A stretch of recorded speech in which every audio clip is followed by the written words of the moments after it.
आज हम रीजनिंग का प्रैक्टिस सेट पहला सोल्व करेंगे जो कि आने वाली परीक्षाओं के लिए काफी इंपॉर्टेंट है। यदि आप किसी भी परीक्षा की तैयारी कर रहे हो तो ये प्रैक्टिस सेट आपके लिए काफी इंपॉर्टेंट है, क्योंकि इस प्रैक्टिस सेट में जो प्रश्न पूछे गए हैं उसी टाइप के प्रश्न आपकी परीक्षाओं में पूछे जाएंगे। तो चलिए हम शुरू करते हैं प्रश्न 1 से। हमारा पहला प्रश्न दिया है, प्रश्न कह रहा है कि निम्नलिखित प्रश्न में लुप्त संख्या ज्ञात कीजिए। यानी यहाँ पर एक हमें प्रश्नवाचक चिन्ह दिया है, यहाँ पर हमें संख्या ज्ञात करनी है। तो जब भी ऐसे प्रश्न को सोल्व करना है तो सबसे पहले जो प्रश्नवाचक चिन्ह दिया है उसी की जगह यहाँ पर 56 कैसे लिखा है और यहाँ पर 38 कैसे लिखा है, हमें ये पता करना है। जिस तरीके से यहाँ पर 38 लिखा गया है और यहाँ पर 56 लिखा गया है, सेम उसी तरीके से यहाँ पर संख्या बताना है। तो सबसे पहले हम ये पता करेंगे कि यहाँ पर 38 कैसे लिखा गया है। ठीक है, तो देखिए यहाँ पर हमें साइड में संख्या लिखी है, यहाँ पर 4, 6 और यहाँ पर 9। ठीक है, अगर हम सभी को आपस में जोड़ देते हैं, ठीक है, अगर हम सभी को आपस में जोड़ देते तो 4 और 6 10 और 10 में 9 को जोड़ेंगे तो 19, यानी कि सभी को जोड़ने पर यहाँ पर कितना हो रहे, 19 हो रहे हैं। लेकिन यहाँ पर 38 दिया है। ठीक है, यानी अगर हम यहाँ पर 19 का 2 गुना कर देते तो 19 का 2 गुना कितना होता है, 38 होता है। ठीक है, अब 38 यहाँ पर दिया है। अब इसी तरीके से क्या करेंगे, यहाँ पर भी 8 में 9 को जोड़ेंगे। ठीक है, तो 8 में 9 को जोड़ेंगे तो 17 और 17 में 11 को जोड़ेंगे तो यहाँ पर 28 हो जाएंगे। ठीक है, और 28 का भी क्या करना है, हमें 2 गुना करना है। तो 28 का 2 गुना कितना होता है, तो 28 का 2 गुना होता है 56। ठीक है, कितना होता है, 56, और 56 यहाँ पर दिया है। ठीक है, जिस तरीके से यहाँ पर आपस की संख्या को जोड़ के 2 गुना करा है, हम भी यहाँ पर आपस की संख्या को जोड़ेंगे और 2 गुना करेंगे। ठीक है, तो 12 में 13 को जोड़ेंगे तो यहाँ पर कितने हो जाएंगे, 25, और 25 में 11 को जोड़ देंगे तो यहाँ पर हमारे कितने हो जाएंगे, 36 हो जाएंगे। ठीक है, और 36 का भी हम क्या करेंगे, 2 गुना करेंगे। तो 36 का 2 गुना कितना होता है, तो 36 का 2 गुना होता है 72, यानी कि 72। तो जो प्रश्नवाचक चिन्ह है यहाँ पर क्या आएगा, 72 आएगा। ठीक है, तो ऑप्शन में देखिए 72 हमें ऑप्शन नंबर ए में दिया है, तो ऑप्शन नंबर ए हमारा इस प्रश्न का सही जवाब होगा। ठीक है, अब चलिए हम बढ़ते हैं प्रश्न 2 पे। अब दूसरे नंबर का प्रश्न दिया है, प्रश्न कह रहा है कि नीचे दिए गए विकल्पों में से संबंधित शब्दों को चुनिए। यहाँ पर जैसे पैमाना का संबंध लंबाई से है तो हमें यहाँ पर सिस्मोग्राफ का बताना है। ठीक है, तो ऐसे प्रश्नों को कैसे सोल्व करते हैं समझिए। सबसे पहले आपको ये पता करना है कि जो पैमाना लिखा है उसका संबंध लंबाई से कैसा है, सेम तरीके से यहाँ पर सिस्मोग्राफ का बताना है। ठीक है, तो देखिए यहाँ पर हम क्या करेंगे, जैसे पैमाना से हम क्या करते हैं, लंबाई को नापते हैं। ठीक है, पैमाना से हम लंबाई को नापते हैं, सेम उसी तरह से जो सिस्मोग्राफ है, ठीक है, सिस्मोग्राफ से हम किसे नापते हैं, तो यहाँ पर हम भूकंपों को मापते हैं। ठीक है, किसको मापते हैं, भूकंपों। तो यहाँ पर क्या हो जाएगा, जो प्रश्नवाचक चिन्ह है यहाँ पर हो जाएगा भूकंप। ठीक है, क्या हो जाएगा, भूकंप, क्योंकि देखिए जो हमारा पैमाना, इससे हम क्या मापते हैं, लंबाई मापते हैं। ठीक है, तो सिस्मोग्राफ दिया और इससे हम क्या मापते हैं, भूकंप मापते हैं। तो इस प्रश्न का सही जवाब क्या होगा, ऑप्शन बी हो जाएगा। ठीक है, कौन सा हो जाएगा, ऑप्शन बी। अब चलिए हम बढ़ते हैं प्रश्न 3 पे। अब तीसरे नंबर का प्रश्न दिया है, प्रश्न कह रहा है कि निम्नलिखित श्रृंखला श्रेणी में असंगत ज्ञात करें। ठीक है, यानी यहाँ पर हमें कुछ संख्या दी है 30, 27, 36, 45 और 72, और प्रश्न कह रहा है कि यहाँ पर हमें क्या करना है, इस श्रृंखला श्रेणी में असंगत ज्ञात करना है। ठीक है, यानी जो कौन सी संख्या है जो अलग है। तो देखिए अगर हम यहाँ पर अंतर देखते तो यहाँ पर देखिए 3 माइनस हो रहा है। ठीक है, तो देखिए 27 से 36 देखेंगे तो यहाँ पर क्या हो रहा है, +9 हो रहा है। फिर 36, यहाँ पर 36 से 45 देखेंगे तो यहाँ पर देखिए 45, मतलब यहाँ पर 9 प्लस हो रहा है। ठीक है, लेकिन यहाँ पर कुछ ज्यादा ही संख्या प्लस हो रही है। तो अब क्या करेंगे, देखिए ऐसे में आपको क्या करना है, यहाँ पर ध्यान से देखिए, अगर हम इनको आपस में जोड़ देते हैं 30 और 0 को, यानी कि 30 में यहाँ पर देखिए तो इनको आपस में जोड़ेंगे तो 3। ठीक है, और इनको भी आपस में जोड़ेंगे तो 9। ठीक है, फिर देखिए इनको आपस में जोड़ेंगे तो यहाँ पर भी 9, इनको आपस में जोड़ेंगे तो यहाँ पर भी 9, और इनको आपस में जोड़ेंगे तो यहाँ पर भी 9। हमें क्या पूछा था, असंगत ज्ञात करें। अब असंगत आपको कहां पर दिखा, यानी कि कौन सी वाली संख्या अलग हो रही है। तो इनका योग 9 आ रहा है, इनका भी योग 9 आ रहा है, इनका भी योग 9 आ रहा है, इनका भी योग 9 आ रहा है। लेकिन हमारा जो 30 है, ठीक है, इसका योग कितना आ रहा है, 3 आ रहा है। तो इसीलिए हमारा असंगत कौन सा हो जाएगा, 30 हो जाएगा। ऑप्शन में देखेंगे तो ऑप्शन हमारे ए में दिया है, तो ए वाला हमारा सही जवाब होगा। ठीक है, अब चलिए हम बढ़ते हैं प्रश्न 4 पे। अब चौथे नंबर का प्रश्न दिया है, प्रश्न कह रहा है कि यदि यहाँ पर EI, ठीक है, ENCRYPT को किसी कोड में VMXIB के G लिखा जाता है तो ARC को उसी कोड में क्या लिखा जाएगा, ये प्रश्न पूछा है। यानी हमारा ये कोडिंग डिकोडिंग का प्रश्न है। हमें सबसे पहले ये पता करना है कि यहाँ पर ENCRYPT का कोड यहाँ पर VMXIB के जी कैसे लिखा है, ठीक है। तो देखिए यहाँ पर अगर हम लेटर एक एक को देखते हैं तो यहाँ पर ई से यहाँ पर वी को लिखा है, यानी इसका विपरीत है। एन से यहाँ पर एम को लिखा है, यानी इसका विपरीत है, ठीक है। सी से यहाँ पर एक्स को लिखा है तो ये भी इसका विपरीत है। आर से यहाँ पर आई को लिखा है, ये भी इसका विपरीत है। यहाँ पर देखिए यहाँ पर बी लिखा है वाई का, वो भी उसका विपरीत है। पी से यहाँ पर के लिखा है, ये भी विपरीत है। और टी से यहाँ पर जी लिखा है, ये भी विपरीत है। यानी कि सभी की सभी लेटर क्या है, एक दूसरे के विपरीत है। अगर आपको विपरीत नहीं पता तो आप क्या करोगे, कॉपी में ए से लगा के यहाँ पर ए बी सी ऐसा कुछ लिख के आप क्या करना है, एम तक लिखना है, ठीक है। और फिर नीचे से आपको एन से लगाकर यहाँ तक आना है, जैसे यहाँ पर वाई और जेड तक, ठीक है।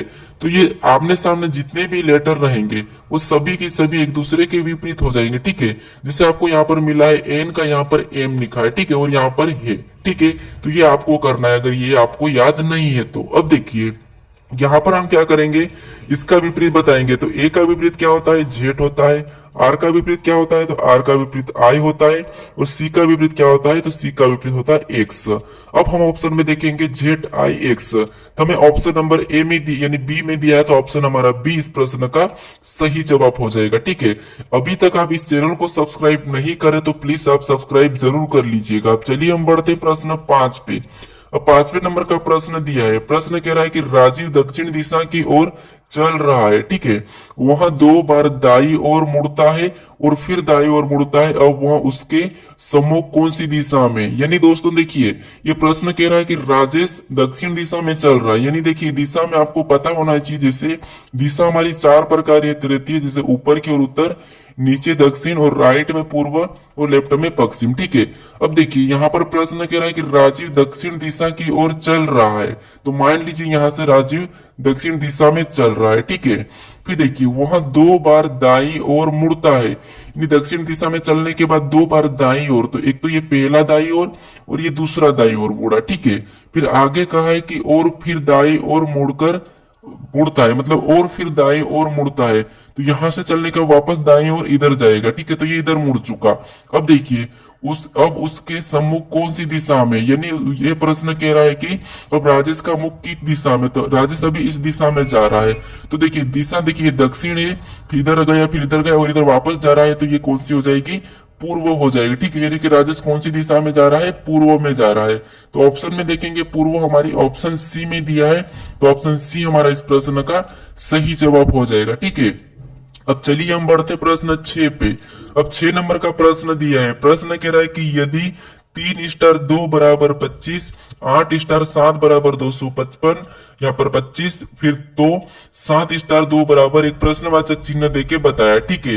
यानी दोस्तों यहाँ पर देखेंगे हम, जैसे यहाँ पर क्या दिया है, 3 स्टार 2 बराबर 25 दिया है, 8 स्टार 7 बराबर 225 दिया है, और यहाँ पर पूछा हमें कि 7 स्टार 2 बराबर कितना होगा, ठीक है। तो देखिए ऐसे प्रश्नों को कैसे सोल्व करना है, सबसे पहले हमें यह पता करना है कि यहाँ पर 2 स्टार 3 बराबर, यानी कि 3 स्टार 2 बराबर यहाँ पर 25 कैसे लिखा है, ठीक है। तो देखिए अगर हम इस 25 को लाते हैं तो इनको क्या करेंगे, आपस में जोड़ लेते हैं, ठीक है। तो कितना होते हैं, 5 होते हैं, और 5 का स्क्वायर करेंगे तो यहाँ पर 5 का वर्ग कितना होता है, 25, और 25 लिखा है। इसी तरीके से यहाँ पर भी क्या करेंगे, इन दोनों को जोड़ेंगे तो 8 7 कितना होते हैं, 15 होते हैं, ठीक है। और 15 का भी यहाँ पर वर्ग करेंगे तो 15 का वर्ग 225 यहाँ पर लिखा है, ठीक है। यहाँ पर भी दोनों को जोड़ के उसका वर्ग लिखा है, यहाँ पर भी दोनों को जोड़ के उसका वर्ग लिखा है। तो हम भी क्या करेंगे, इन दोनों को जोड़ेंगे, उसका वर्ग बताएंगे। तो 7 और 2 कितने होते हैं, 9 होते हैं, और 9 का जब वर्ग करते हैं तो 9 का वर्ग कितना होता है, 81 होता है, ठीक है, यानी कि 81। तो जो प्रश्नवाचक चिन्ह दिया है यहाँ पर 81 होगा। ऑप्शन में देखेंगे 81, तो हमें ऑप्शन नंबर डी में देखने को मिला है, तो ऑप्शन डी हमारा इस प्रश्न का सही जवाब हो जाएगा, ठीक है। अब चलिए हम बढ़ते हैं प्रश्न 7 पे। अब 7वें नंबर का प्रश्न दिया है। प्रश्न कह रहा है कि नीचे दी गई श्रृंखला श्रेणी ज्ञात करे, यानी हमें यहाँ पर कुछ संख्या, यानी कि यहाँ पर हमें श्रृंखला श्रेणी दी है, ठीक है, अक्षर की, तो हमें इससे ही ज्ञात करना है। तो देखिए यहाँ पर क्या करना है, जब भी आपको ऐसे प्रश्न मिले परीक्षा में तो आपको करना है एक एक लेटर को देखना है। जैसे यहाँ पर बी के बाद क्या लिखा है, सी, सी के बाद डी, तो अगला क्या आएगा, एफ आएगा, ठीक है, क्या आएगा, एफ। अब देखिए यहाँ पर सी के बाद क्या लिखा है डी, फिर यहाँ पर ई, तो अगला क्या आएगा एफ आएगा। ठीक है, अगला क्या आएगा एफ आएगा। अब और भी देखेंगे तो और देखिए यहाँ पर जैसे ये एफ के बाद क्या लिखा है जी, जी के बाद एच, तो अगला क्या आ जाएगा आई आ जाएगा। ठीक है, अगला क्या आ जाएगा आई। अब ऑप्शन में देखेंगे हम कि एफ, ठीक है एफ फिर आई, एफ एफ आई ऑप्शन में देखेंगे तो ऑप्शन हमें यहाँ पर देखिए ऑप्शन ए में मिला है, तो ऑप्शन ए हमारा यहाँ पर सही होगा। आप मुझे कमेंट करके जरूर बताइए कि आपको प्रश्न समझ में नहीं आ रहे या आ रहे हैं। ठीक है, अब चलिए हम बढ़ते हैं प्रश्न 8 पे। अब 8वें नंबर का प्रश्न दिया है। प्रश्न कह रहा है कि यदि सितंबर का कोट 55 यानी कि सितंबर का मान 55 है और जनवरी का मान 42 है, दिसंबर का मान यहाँ पर 48 है, तो हमें अगस्त का मान क्या होगा ये पूछा है। ठीक है, तो देखिए दोस्तों आपको यहाँ पर ये प्रश्न कठिन लग रहा होगा, लेकिन यहाँ पर ध्यान से देखिए जब भी आपको ऐसे प्रश्न मिले यानी कि ये हमें क्या दिया है सितंबर और यहाँ पर लिखा है 54, अगर हम इनके अंकों के नंबर का योग करेंगे तो हमारे पास 54 से ज्यादा आएंगे। ठीक है, तो अब क्या करेंगे देखिए जैसे इन अंक यहाँ पर हम क्या करेंगे यहाँ पर अक्षर उनको गिनेंगे, सितंबर के अक्षर को गिनेंगे। जैसे यहाँ पर देखिए 1 2 3 4 5 6 7 8 9, यहाँ पर कितने हैं 9 है। ठीक है, कितने हैं 9 है। अब देखिए हमें क्या यहाँ पर दिया है 54 दिया है, अगर हम 9 का 6 के साथ गुणा करते हैं तो यहाँ पर कितना होता है 9 छिंग 54। ठीक है, कितना होते हैं 9 छिंग 54।